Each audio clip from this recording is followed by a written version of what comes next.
Hello everyone, back into today's second video. Going to have a look at the weather for the next week to 10 days, or today's second video, which takes us to around the 22nd of May. We'll be able to extend out beyond that with Extended GFS and ECM ensembles. They run to around a couple of weeks, and have a look at CFSV2 at the end of the video. For the next 4 weeks, the ECMWF 30-day look ahead has been released, so that's looking at temperature and precipitation anomalies for the next 4 weeks for the UK and the rest of Europe too.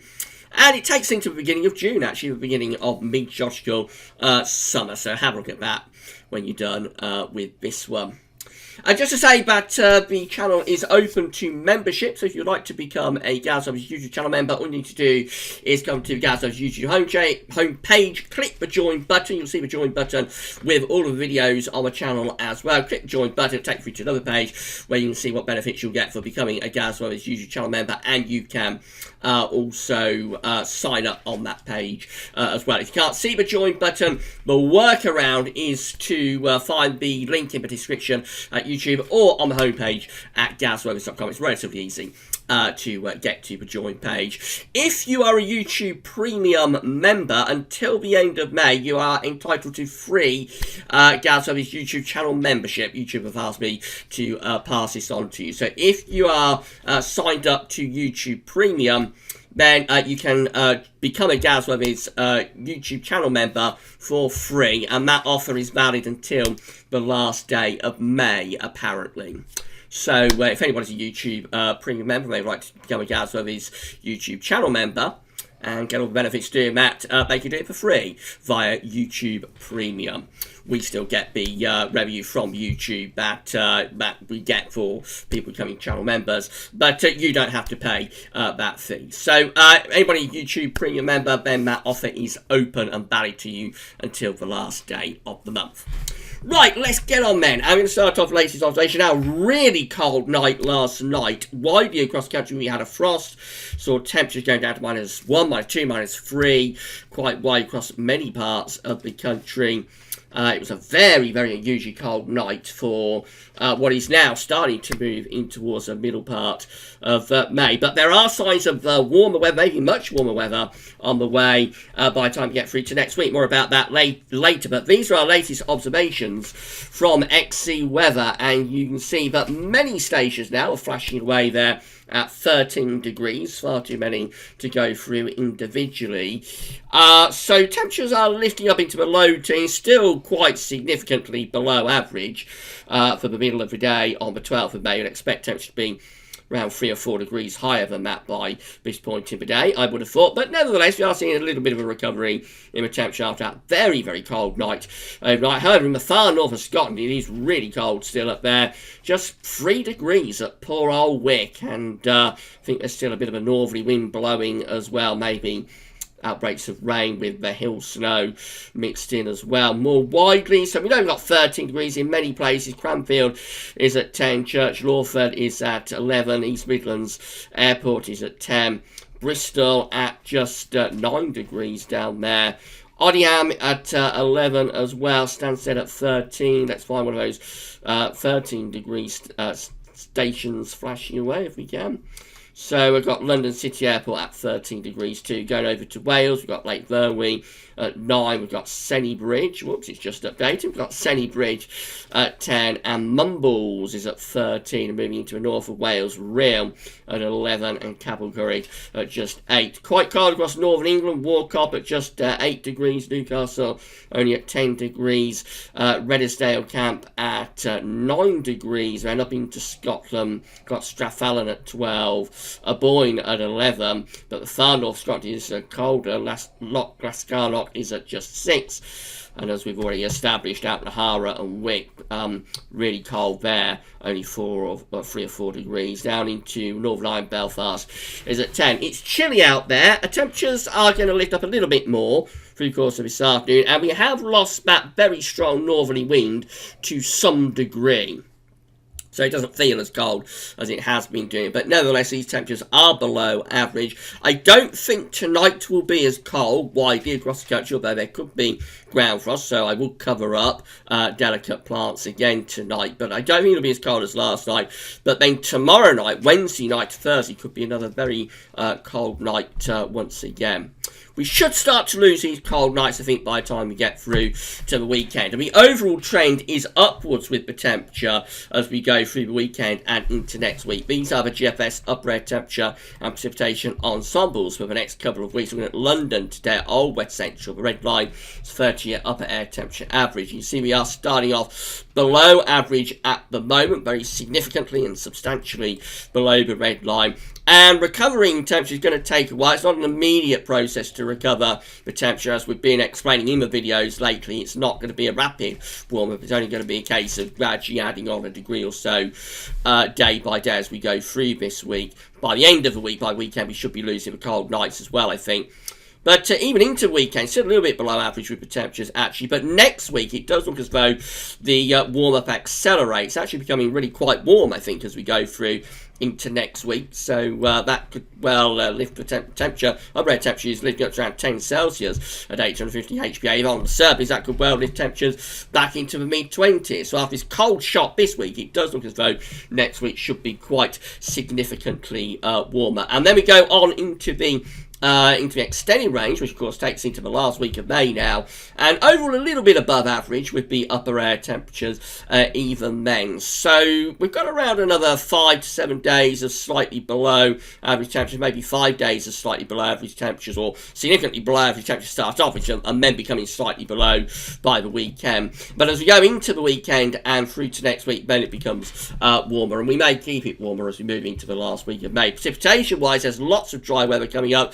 Basically, the next 10 days looking dry. We do get precipitation spikes appearing late on, but of course that's very extended range. It's unreliable time frame stuff, both of the GFS and its ensemble. There's no sign of anything significantly wetter getting closer to us. All the time that we keep these precipitation spikes like in the extended range, then they're just not getting any closer. So it does look as though very dry conditions are set to continue for at least the next week to 10 days, maybe even beyond that. Temperature anomalies from the 12th through to 20th of May are below average. It'll be cold average week coming up, not just for the UK, but through most parts of Europe, actually, with below average temperatures this week. And precipitation anomalies from the 12th through to 20th of May, drier than average, significantly so over the UK, so we're one of the drier parts of Europe. It's quite wet down in the south and the southwest of Europe, interestingly, so it's wetter down across Spain and drier for the UK and Ireland, which is a little bit unusual, but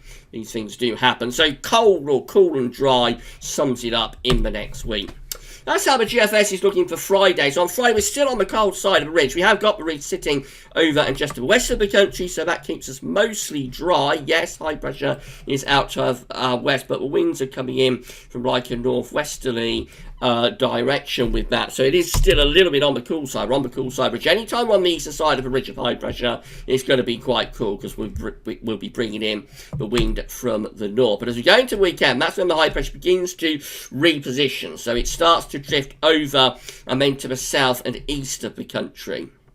It's only a very subtle change, but it will be enough to start to bring warmer air up from the south. So by the weekend, I think we'll be seeing much of England and Wales getting the temperature back towards around 20, 21 degrees. That's around 70 Fahrenheit. But up in the north, it does actually go a little bit more unsettled initially as we pick up a little bit more of a west to southwesterly. So for Scotland and Northern Ireland, there might even be some cloud and some rain. But into next week, the high pressure then begins to really start to build even more strongly. So this is Tuesday, a week away. And then we've got a ridge of high pressure, an area of high pressure actually sitting right over top of the country. Whoops, we better go back to there.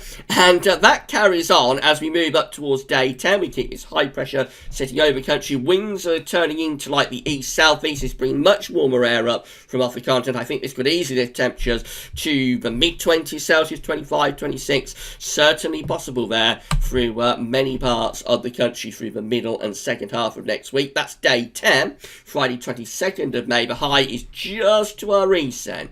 Winds are pulling in from a south-southeasterly direction. Again, it should be warm. Temperatures, possibly very warm even. Temperatures into the mid-20s Celsius. Plenty of sunshine. And again, the emphasis is on dry weather through next week. Particularly so for England and Wales, but all places really getting quite a dry week next week. Into the more extended range, the high pressure goes a bit further north up towards Scandinavia. We start to get some low pressure cutting in underneath. That might be a little bit of a fungy breakdown actually there around the 23rd. This is bank holiday weekend, of course, around the 23rd 24th May. That might be a bit of a fungy low drifting up from the south, so that could be something quite interesting for the bank holiday weekend. Very extended range, though, of course, that. And then into more extended range, we gradually try and re-establish a westerly flow. But how seriously we take that, I'm not sure, because all the time that we keep sort of the transition back to westerlies in the very extended range, like over 300 hours away, obviously there has to be a lot of uncertainty about it. So essentially, in the next 10 days anyway, the GFS is very anticyclonic. It's mostly dry. And after a cold start, it does get increasingly warm, especially next week. This is how the GEM is looking. So again, we're on the cool side of the ridge for Friday. But into the weekend, we find the ridge beginning to reposition slightly to our south, which should bring up some warmer air across England and Wales. So the Scotland Northern Ireland still looks a little bit on the unsettled side. Early next week, again, ridge of high pressure keeps us mostly dry and temperatures will warm up. We have got a bit more low pressure in the Atlantic with the GEM, though, and as we go into the second half of next week, this is when the GFS has us mostly dry and very warm. But into the second half next week with the GEM, actually it turns more unsettled. Low pressure comes back in from off the Atlantic, and that brings showers or longer spells of rain too by day 10. The GEM always seems to be a little bit more unsettled. It always seems to be a little bit more keen to bring in low pressure from off the Atlantic. Because it is an option, it's a possibility. But I would tend to favour the higher pressure route, I think, for next week. But we'll see. This is how the ECM is looking. So again, on Friday, mostly dry. High pressure over to west of the country. Winds in from the northwest. So lots of dry and fine weather to come at the end of next week. Could be a little bit on the cool side, of course, as we're on the cool side of the ridge. But into the weekend, the ridge should reposition and start to allow some warmer air to come up from the south. So over the weekend, I think sea temperatures into the upper teens, maybe below 20s. And then into next week, similar to what the GFS is showing today, the ECM really strengthens the ridge of high pressure. So again, very different to the GEM, which is bringing low pressure in by the middle of next week. The ECM is siding with the GFS. They both want to build up an area of high pressure through next week and bring up some significantly warmer air from the south as well. The ridge is kind of over and to the east of the country. That allows the wind to pull up from the south, and yes, that should deliver some much warmer air from southern parts of Europe through the course next week. Temperatures probably lifting up into mid-20s Celsius, particularly for England and Wales. By day 10, perhaps the first signs that it's going a little bit more showery. There's probably a weather front coming through here, but behind me it looks like we're building up another sort of ridge, so it's probably just an interruption to the fine weather, really, and that could actually sort of mutate into a mostly dry and anticyclonic bank holiday weekend, perhaps. These are the options on the table within the ECM ensembles today for day 10 via the Icelandic Met Office. This gets us to the 22nd of May. We have 31 members of the ECM ensembles, including the operational run. That's the run we've just been looking at, of course, that have a ridge of above average heights sitting over and to our south-southeast, below average heights in the Atlantic.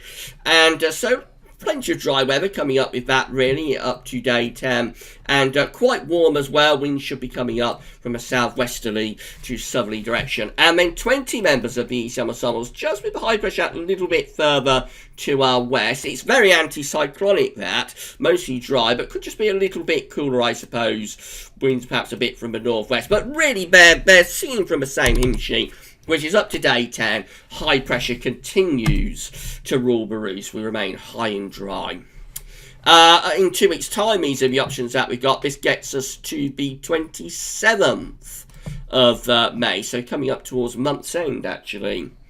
And we have 27 members of the ECM ensembles then that have high pressure to our north, up here, and possibly pulling in a little bit more of a northeasterly type flow. Again, the emphasis would be on dry weather with that. Could be a bit on the cool side if the wind is in from the northeast, but there should be a lot of dry weather. And 24 members of the ECM ensembles with high pressure just to our south. They're going to be mainly dry again, and they'll be warmer as winds again are coming in from a southwesterly to possibly southerly direction.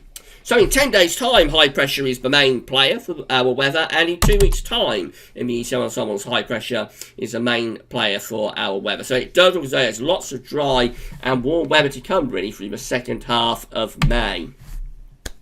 And then finally with CFS V2, so it's a 500 millibar height, so we'll break it down into weekly periods. The first weekly period is going to take us from the 12th through to the 18th of May, and the coming week has above average heights over the country, below average heights to ourselves, so it's mostly dry, and after the cold shock, we're going to be seeing temperatures gradually recovering. Week 2 is really anticlimactic. Look at this. It's a 19th to 25th of May. High pressure absolutely dominating the weather and ruling the roost, definitely. Not just for UK, but for much of Northern Europe. Probably quite warm as well, maybe very warm. Winds should be coming in from a southerly direction there. Week 3 is also dominated by high pressure. It's the 26th of May to the 1st of June. The high pressure band just to our north. And bring in a little bit more of an easterly flow. So that might be a little bit cooler. We might bring a slightly cooler air in from the east. But essentially, it's a case of high pressure dominating and probably still really quite warm for most of us. Week 4 is the 2nd to the 8th of June. Just by then, signs that we're taking the high pressure more towards Iceland and Greenland. We've got a trough of low pressure here in the Atlantic. Winds are probably easterly, or would be easterly with that. So still, the emphasis is on high pressure, but of course if the high sets up over here, then we've got to watch out for this low pressure just here in the Atlantic to possibly undercut the ridge. If that happens, then as always with northern blocking, the risk is that we're going to go into, into a cool and wet pattern. There's not enough to go on there to say that's what's happening, but that would be something we would have to watch out for if the high pressure started to centre itself over towards Greenland. But essentially, certainly the next 10 days, probably the next couple of weeks, looks like high pressure will be dominating. And as we've been saying in the videos over the past few days, after the cold shock that we're currently in, temperatures will slowly recover. It is going to be a slow process over the next few days, and we will still have more cold nights to come, so gardeners, farmers, growers do continue to cover up through the next few nights. But by the weekend, a recovery in the temperature is taking place. That recovery in temperature should accelerate through next week, and it could actually turn very warm next week. And still the emphasis is on dry weather, although the GEM wants to turn things more unsettled, but I'm not sure we take that particularly seriously. I think between like the GFS, the ECM and the CFS V2, we've got pretty good agreement there that next week stays mostly dry, but could turn very warm. Right, that's it for your videos for today. Tomorrow we've got the 5-day forecast, of course. We'll have another week to 10-day video update, and we'll be live streaming at 4 o'clock tomorrow afternoon, getting together and seeing how we're all doing as we remain, for the time being anyway, in lockdown. We are going to be coming out of lockdown very gradually, I think, over the next few weeks. So we won't be doing many more Wednesday afternoon live streams. We'll probably keep them going until the end of the month, and then probably let them go. But there will be another live stream tomorrow anyway, from 4 o'clock on the channel. Right then, that's all for now, and thanks for watching.